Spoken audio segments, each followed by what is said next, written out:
Hey guys, and welcome back to another episode here, Searching for Adventure. So the last time you saw myself and the 200, we were on the back of a truck getting towed to Longreach Toyota, and as you know, we had some problems with the car. So in this episode, I'm going to go through and let you guys know what went wrong, what did we have done to the car, and did I learn anything from it? I think I did. So a big shout out before I get into it to Matt and all the team here at Longreach Toyota. Everything was done under warranty. I'm going to go all into it with you guys in this episode. So stick around and let's get straight into it.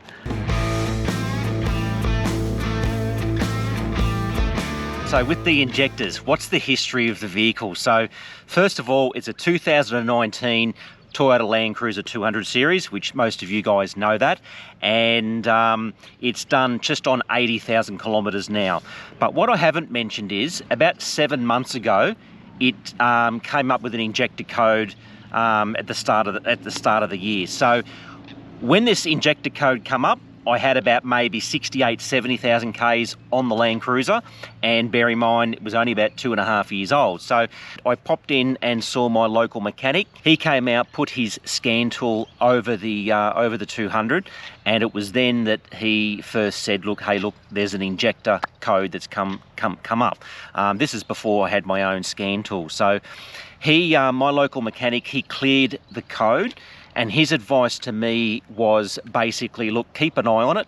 From time to time, these codes may appear and it might not be anything, but if it is something serious or needs to be looked at further, the code will reappear.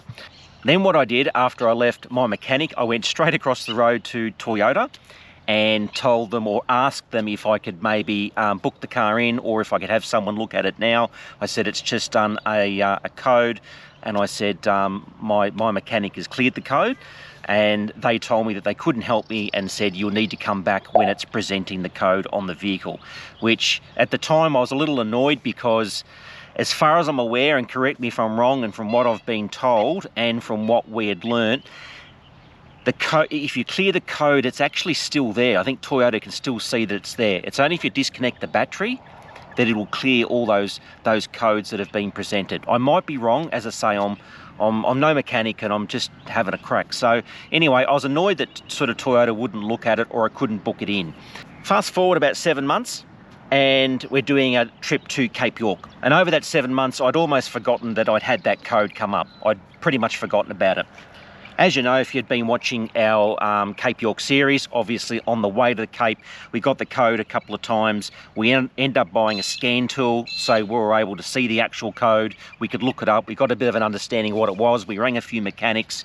It did also go into limp mode 1 or 2 times, which we then cleared.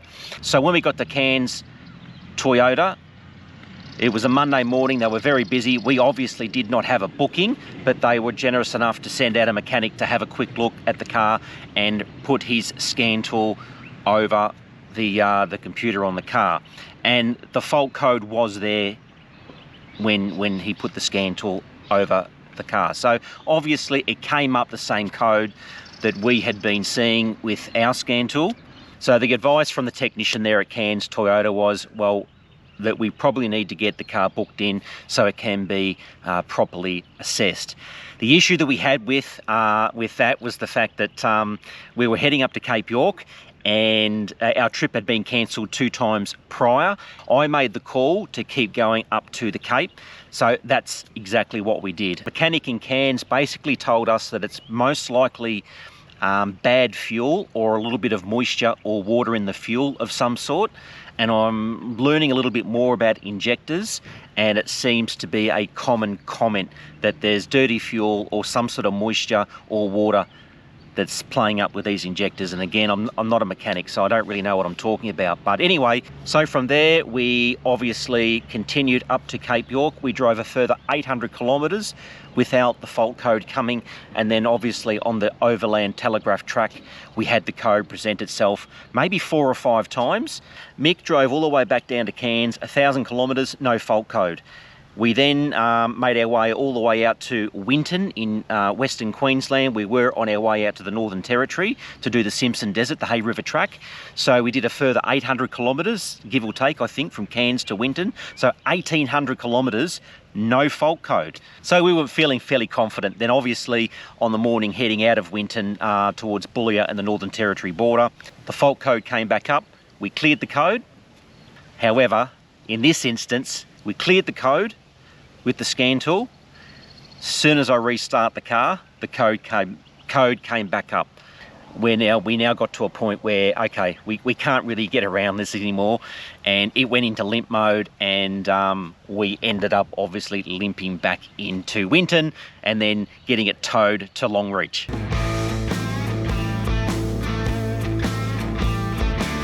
So we took it into Longreach Toyota, where basically over the next 5 weeks, it was assessed. Clearly it was an injector issue.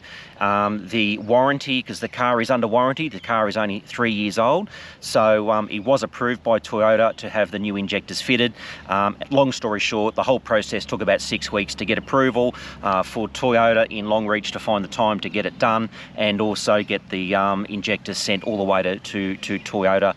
So from what I understand, injectors in a Landcruiser really should be lasting 150,000 to 200,000 kilometres and up before they really need to be changed, from what I've been told. So at 70,000, that's pretty premature. That would suggest to me that maybe there's something wrong with the injectors. I'm not sure. So I think the official word that I'm getting from Toyota is it's moisture or bad fuel that's causing the issue. And I'm not sure in my case that it is. I actually have a secondary fuel filter in my Landcruiser. So, and when the code presented itself home on the Gold Coast, I wasn't in an area where there's potentially bad fuel. I wasn't in a remote location. And again, I've got that secondary fuel filter, and when we had the code present itself on the way to Cairns, I was still using that same fuel from home on the Gold Coast. So bad fuel, I don't know if it is bad fuel. Also become aware that there are quite a few Landcruisers getting new injectors done, and even at Ks as low as mine. But I can't help but think there's a problem with the injectors. If they're repairing so many or replacing so many of these injectors at an early stage of life, I can't help but think that it's not necessarily just bad fuel or moisture. But again, look, I'm not an expert, but that's just my opinion on the matter. And I'm thinking maybe Toyota don't want to come out and suggest, hey, look, there's an issue with injectors, and they'd get a rush on people coming back to get them done under warranty. Whereas if they don't say anything, then there's a chance that warranties will run out. People will go and pay the $5,000 to $10,000 or so to get them all replaced themselves. So I don't know. That's just my opinion. What I do know is I'm not an isolated case. As I said, speaking to some of these dealerships, they have got Landcruisers coming in for injectors on a semi-regular basis. Right, so what did I learn, guys? I think if it was to happen again, I would definitely have gone to, say, Toyota when it happened 7 months ago and said, hey, I've got a fault code, it's under warranty, I want it fixed. And it would have got fixed. And that would have happened 7 months ago. I wouldn't have had these issues up at Cape York. But I think if I was to give some advice on my experience, I would certainly, as soon as that code comes up, treat it as it needs new injectors, even if it's a relatively new vehicle like mine was at about 65, 70,000 Ks and only 3 years old. So that would be my advice to any of you guys out there. Go get it fixed, take it straight to Toyota and get it done under warranty ASAP. Anyway, guys, I'm really keen to hear your comments on this one. What are your thoughts? Have you had the same issue in your Landcruiser, whether it's a 200 series or a 70 series Landcruiser? I'm really keen to hear because you know, obviously, I think it's a bigger problem than maybe it's advertised to be. And I'm certainly, with my limited knowledge, at 70,000 Ks when I first got that code, I think that's a bit premature for a 200 series Landcruiser. Anyway, again, let us know in the comments. Looking forward to your feedback, and we'll see you in the next one, Searching for Adventure. See ya.